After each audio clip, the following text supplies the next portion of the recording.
saya melihat gini, Purwakarta ini ya 5 tahun terakhir konsepsi Purwakarta istimewa itu kok seperti cenderung tidak disentuh ya, tidak dilanjutkan.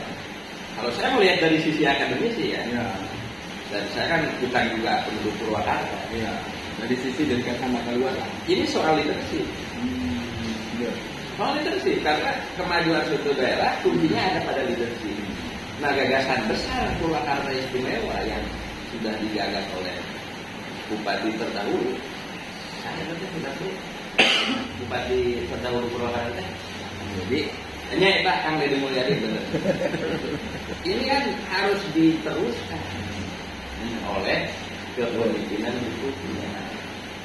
Saya melihat Bupati pengganti Kang Deddy ini tidak memiliki visi yang kuat. Setidaknya untuk menjaga apa yang sudah dicapai. Ini kan tinggal ibarat bunga, tinggal disiram terus supaya berbuah.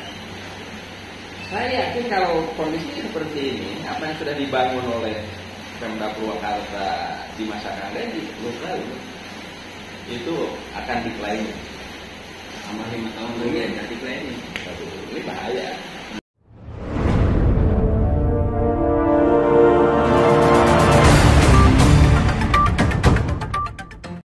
Assalamualaikum warahmatullahi wabarakatuh. Sampurasun. Kali ini saya akan menyampaikan sebuah bincang-bincang sederhana dan kecil di sebuah tempat di Kabupaten Purwakarta tentang Dr. Iik bersama Om Zen membedah soal konsepsi pembangunan Purwakarta, terutama konsepsi yang pernah digagas oleh Kang Deddy Mulyadi tentang Purwakarta Istimewa.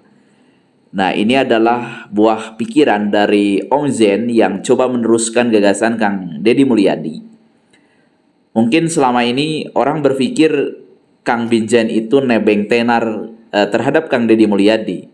Namun sebetulnya justru kalau dibalik, kenapa Kang Deddy Mulyadi mencalonkan Om Zen sebagai penerus Kang Deddy Mulyadi untuk meneruskan Purwakarta Istimewa. Inilah sebetulnya.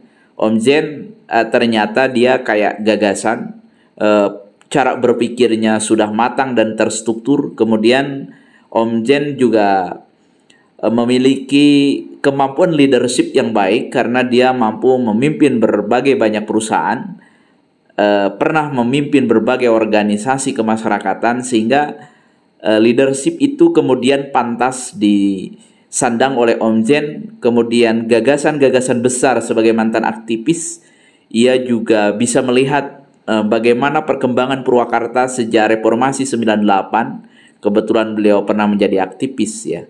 Nah, ini menarik, kami rekam sendiri. Beliau bincang-bincang ringan tentang konsep pembangunan manusia, tentang pembangunan infrastruktur di Purwakarta yang harus match, saling melengkapi. Bahkan kalau hanya infrastruktur dibangun tetapi sumber manusianya tidak pernah dibangun, maka seperti apa yang disampaikan oleh Om Zen, orang bisa BAB di mana saja. Dibikinin WC, infrastruktur untuk buang air besar, untuk buang air kecil, tapi tidak pernah dipakai. Kenapa? Karena memang mentality masyarakatnya tidak pernah dibangun, tidak pernah disentuh, sehingga sumber daya manusianya menjadi lemah. Nah, inilah kemudian gagasan-gagasan besar Om Zen, bagaimana ia akan membangun Purwakarta ini menjadi lebih istimewa ke depan, dimulai dengan ngurus lembur, nata kota Purwakarta Istimewa. Oke, saksikan sampai selesai ya. Jangan lupa di subscribe, di like, di komen, di share. Mudah-mudahan kanal ini bermanfaat untuk saling tukar gagasan dalam kiprah kita bagaimana membangun sebuah daerah, terutama bagi warga masyarakat Purwakarta, bagaimana kita membangun daerah Purwakarta ini menjadi lebih istimewa. Dipahami secara tepat dan dilaksanakan juga sesuai dengan apa yang menjadi teori, filosofis, makna. Itulah panduan menteri. Sebab kalau tanpa ada panduan itu akan kemana arah pembangunan suatu daerah, akan berbuat apa seorang kepala daerah, punya visi apa kepala daerah itu tentang daerah. Itu yang kami maksudkan, buku ini adalah panduan berpikir, supaya tidak sesat arah, begitu kan? Supaya kita dalam pembangunannya terdidik. Gitu. Kan nanti teh kan aya ngarumuskeun Tri Tangtu Purwakarta Istimewa. Nah, betul. Tri Tangtu Purwakarta Istimewa teh kahiji Nya ngabuktoskeun jarisan kana ilustrasi lagi. Anu do lewat di waduk gitu kan. Lantaran masyarakat Korobon wae gitu kan dijieunkeun WC tadi kedai isinya gitu kan. Itu lantaran bola tinggi. Jadi bangun restorannya. Ngarang ka kebon, ngarang ka warung. Karena datangnya kenapa? Ngangge WC mah teu da itu soal budaya. Jadi ketika pembangunan infrastruktur seperti tadi WC apa gitu kan dibuat, tapi pola pikir dan budaya masyarakatnya tidak dirubah, infrastruktur itu tidak memberikan dampak bagi pembangunan peradaban. Itu yang dimaksudkan Eksel itu. Nah ini kubang persis. Dia benar kan jalan jadi arah ralur. Kita ibu manusia terdidik pada kalau kekebutan, jalan kemanfaatan jalan itu tidak ada. Kan maksudnya menyium. Tanggung tadi teh kan kalau bisa diterapkan dah. Tri Tangtu Purwakarta Istimewa teh kayak ini kan menyampurnakan tata ruang Purwakarta ya. Ya teh hanya orang yang terdidik yang mampu menerjemahkan eta. Anu kadua mah integrasikan pembangunan infrastruktur di lembur di kota. Di lembur dan di kota. Betul. Buat ibu mutakannya dibaliartikan. Dibaliartikan teh dina bagian ngabangun sumber daya manusia. Bener menyeimbangkan antara pembangunan infrastruktur dan pembangunan sumber daya manusia. Kalau belum terjemahkan, tak tekannya dibaliartikan. Ya kan lebih maksud pembangunan. Ya, terus mas buku ya, tidak ada. Nah, sesuai. Pikiran buat ibu, pikiran komedi, pikiran apa pasti sama dengan tidak. Frekuensi lah. Cikis mencontoh anak WC dibaca judul nama pendidikan dan pembangunan lagi isinya eta kayak itu kan Can. Jadi suasana kebatinan ge sarua. Suasana kebatinan sarua. Ya suasana kebatinan sarua. Resonansinya tercontoh di masjid. Itu kita. Karena salah kurang pada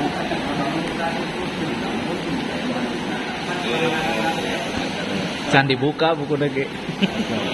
jadi anak dari orang separuh bukan kita hasil pembangunan itu bermanfaat isi buku ini tepat sehingga harus disebarluaskan.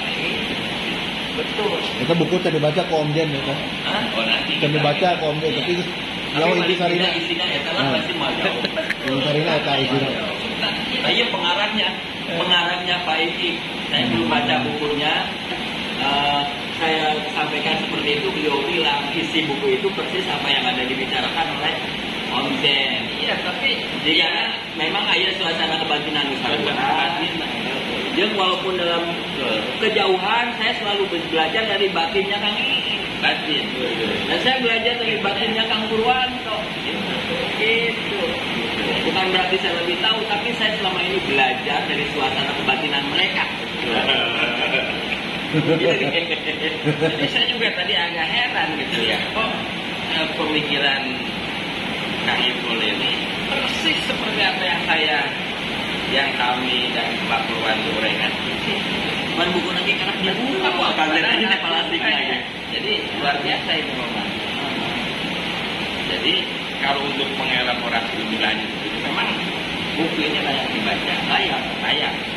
Gitu. Jadi siapapun Anda, para politisi, calon kepala daerah, calon kepala desa, memang buku ini didedikasikan untuk supaya menjadi inspirasi, gitu ya. Dan kenapa kami sebutkan ini panduan berpikir? Jadi berpikir kita dalam konteks pembangunan itu perlu dipandu supaya konsepsi pembangunan itu dipahami secara tepat. Dan dilaksanakan juga sesuai dengan apa yang menjadi teori, filosofis, makna. Itulah panduan berpikir. Sebab kalau tanpa ada panduan itu akan kemana arah pembangunan suatu daerah, akan berbuat apa seorang kepala daerah, punya visi apa kepala daerah itu tentang daerah. Itu yang kami maksudkan buku ini adalah panduan berpikir, supaya tidak sesat arah, begitu kan. Supaya kita dalam pembangunannya terdidik. Gitu. Jadi kan nanti teh kan ayah ngarumuskeun Tri Tangtu Purwakarta Istimewa. Betul. Satri Tangtu Purwakarta Istimewa kahiji Ngaku tentunya ngabuktos dan sana ilustrasi lagi ya. Anu do lewat di waduk gitu kan. Lantaran ulang masyarakat Kolobon wae gitu kan dijieun WC tadi kedai isinya gitu kan. Itu lantaran bola tinggi. Jadi bangun ngarang ka kebon ngarang ka warung. Karena datangnya kenapa? Ngangge WC mah teu da itu soal budaya. Jadi ketika pembangunan infrastruktur seperti tadi WC apa gitu kan dibuat, tapi pola pikir dan budaya masyarakatnya tidak dirubah, infrastruktur itu tidak memberikan dampak bagi pembangunan peradaban. Itu yang dimaksudkan Apple itu. Dari kupang persis, dia benar kan jalan jadi arah lalu. Kita ibu manusia terdidik pada kalau kekebutan, jalan kemanfaatan jalan itu tidak ada kan maksudnya menyium lalu tadi teh kan mobil bisa diterapkan lah Tri Tangtu Purwakarta Istimewa teh kayak ini kan menyampurnakan tata ruang Purwakarta ya teh hanya orang yang terdidik yang mampu menerjemahkan eta anu kadua mah integrasikan pembangunan infrastruktur di lembur di kota di lembur dan di kota memang jalan ya ke lembur memudahkan transportasi ngangkut hasil tatane. Nah, pan aing nu terdidik mah pakai babalapan, tabrakan bae. Pola pikir kakek gua geus sesuai jeung buku ieu heran abi mah ayeuna. Apa ngopina geus sagelas. Sudah tahu dong aya suasana kebatinan anu ya. Kaget ya. Tadi terasa kakek gua bener. Kayak begitu jadi bupati. Kan frekuensi yang sama itu dari refleks. Dan ikatan batinnya pikiran yang jadi itu menyatu. Dan sesuatu yang murni itu adalah sebuah tindakan refleks. Betul. Iya nggak? Ini kan nilai refleks. Berarti ada suatu kenal kebatinan dan sarua. Gimana? Artinya lah berpola. Oh iya Bantennya. Bantennya. Oh iya mau Banten. Banten. Serang ya. Banten jakal ya di Serang jeung di Banten teh eueuh calon pamimpin anu pola pikiran siga kieu. Di Banten mah para pamimpin teh ngagalian besi, ngagalian batu, ngaruntakeun tatangkalan leuweung. Eta disebut pembangunan di Banten mah. Akhirnya banjir itu. Jadi pembangunan teh diterjemahkeun siga kieu. Gitu ya, peradaban film mana ke belakang. Itu teh akibatnya seimbang dengan SDM. Tidak seimbang antara perubahan budaya dalam pembangunan dengan pembangunan fisik. Jadi pembangunan itu tidak diterima sebagai pembangunan infrastruktur saja. Karena pembangunan itu esensinya untuk membangun manusia. Jangan untuk siapa? Untuk manusia supaya berubah pola pikirnya, supaya berubah budayanya, berubah kehidupannya. Sekolah untuk siapa? Untuk manusia, untuk membangun peradaban. Itu. Jadi harus punya impact, punya dampak, membangun infrastruktur apapun, jalan, sekolah, apa itu sebetulnya kan instrumen untuk membangun peradaban manusia. Jadi pembangunan itu bukan untuk fisik sebetulnya, tapi untuk manusia. Dan itu adalah anak-anak. Persis. Iya, dalam buku ini. Makanya kenapa saya dan Pak Purwanto menulis buku ini sebagai sekali lagi panduan berpikir bagi para kepala daerah, politisi, perencana pembangunan, dan insan pendidikan. Jadi mesti paham filosofinya. Pembangunan itu apa? Esensi pendidikan itu diizinkan untuk apa? Jadi apa yang digagas misalnya dalam konteks paradigma besar Purwakarta Istimewa yang oleh Pak Kadis Anoto Purwanto itu diturunkan menjadi program tatanan di Balai Etika, itu sangat-sangat tepat, naik dengan filosofi Tritangtu, naik dengan gagasan besar dunia tentang sustainable development kayak itu, karena itu berbasis lingkungan, berbasis penghayatan manusia terhadap pola hubungannya dengan alam dan dengan ekologinya, dengan ekosistem. Oleh karena itu, ini adalah hamparan besarnya kan itu. Yang kemudian apa yang dikerjakan oleh Pak Adi itu adalah derivasi dari gagasan besar pemikiran yang ada dalam diri. Jadi ibaratnya ini sebagai cantolannya.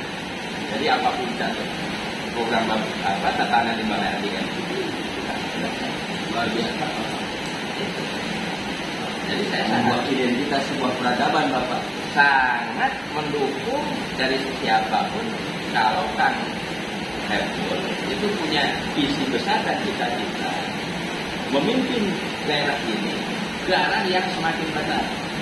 Konsepsi pembangunan Kang itu, pembangunan itu bukan merusak. Makanya kalau Kang Deddy misalnya agak rewel tentang urusan lingkungan apa memang begitu. Itulah pembangunan itu harus bangun. Kalau kita baca misalnya di sini saya sipil juga ya, filosofi Baduy kan itu ya. Filosofi Baduy itu merupakan suatu konsepsi berpikir yang mengedepankan pembangunan itu dari sisi kearifan lokal gitu kan. Jadi bisa dicermati di sini.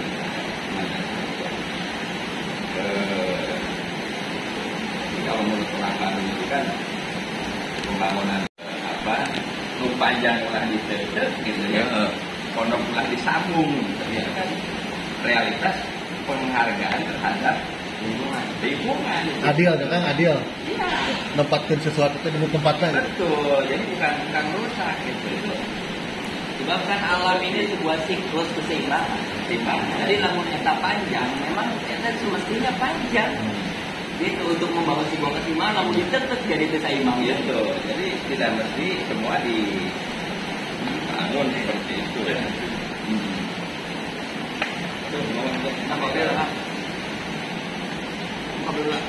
Mobil lah ini mah.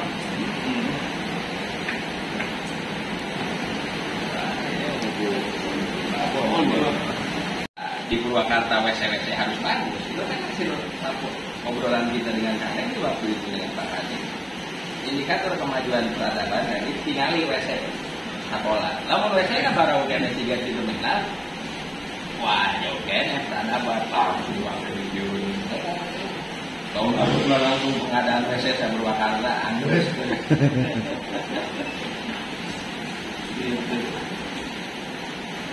Nah, nanti Pak Bupati yang baru, kalau saya sih agendanya coba lihat buku siswanya. Iya. Pada terawat kita hitam, gitu kan. Rambutnya gondrong-gondrong kita. Jadi anak-anak itu harus bersih. Kukunya, rambutnya tidak berkutu. Itu bagian dari membangun. Benar zaman lama beramanya, kalau lehos segala pada merah putih semen pika kemis, cuma satu baju pramuka ya tahu gitu.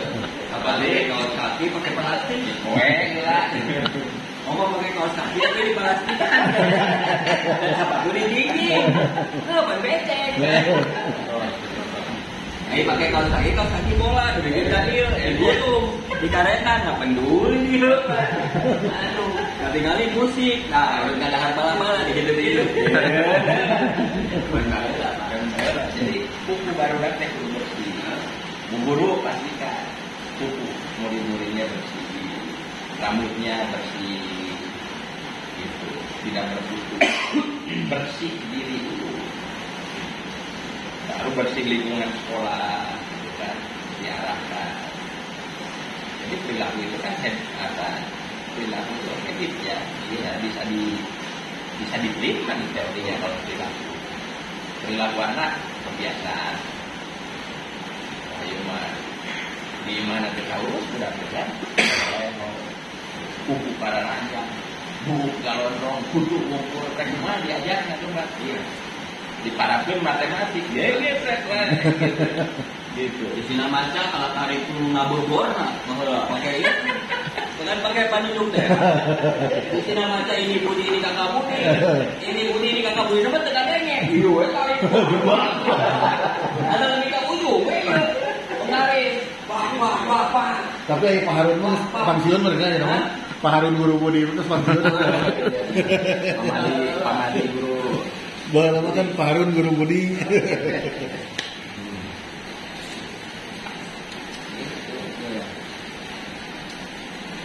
Tapi memang karena kemampuan dulu itu ya metode pendidikan seperti itu kalau dilakukan dengan konsisten berhasil juga. Ini kan produk-produk lamun maca di papan ini pak pintar jadi dokter.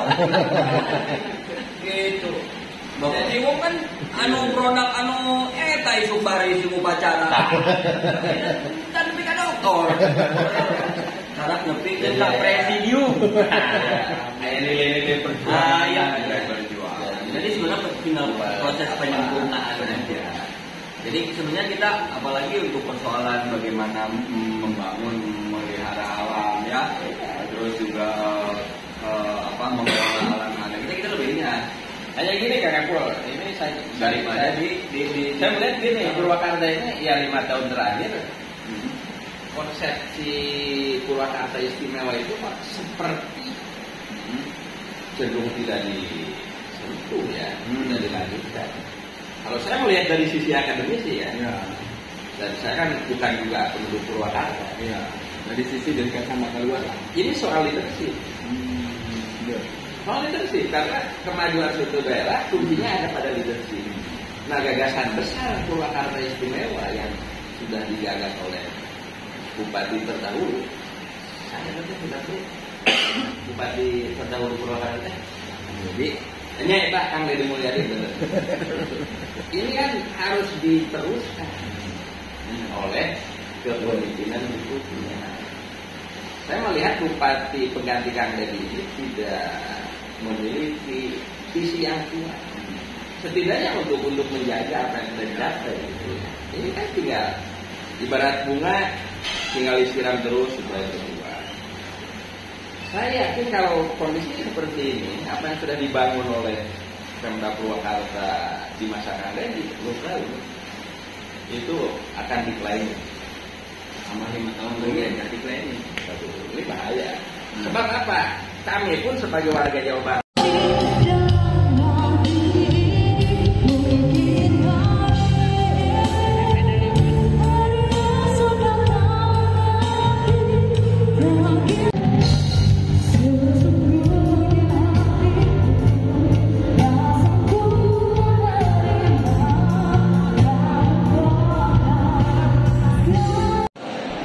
Bapak-bapak, ibu-ibu, hadirin yang bahagia. Terima kasih atas kehadirannya pada kesempatan ini pada acara launching buku yang kami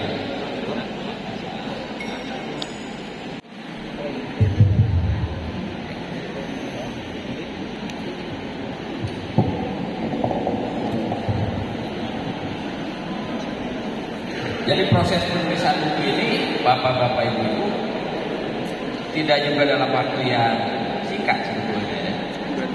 Wa yassir li amri wahlul 'uqdatam min lisani yafqahu qawli. Saya hormati Bapak Ibu semuanya, Ketua Dewan Pendidikan, Ayanda Agus Marzuki yang selama ini mendampingi saya membangun pendidikan di Kabupaten Purwakarta serta rekan-rekan,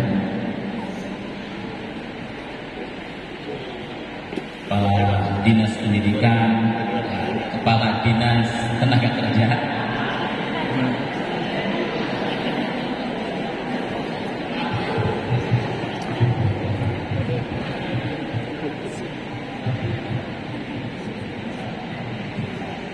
yang saya hormati, ini adalah rekan saya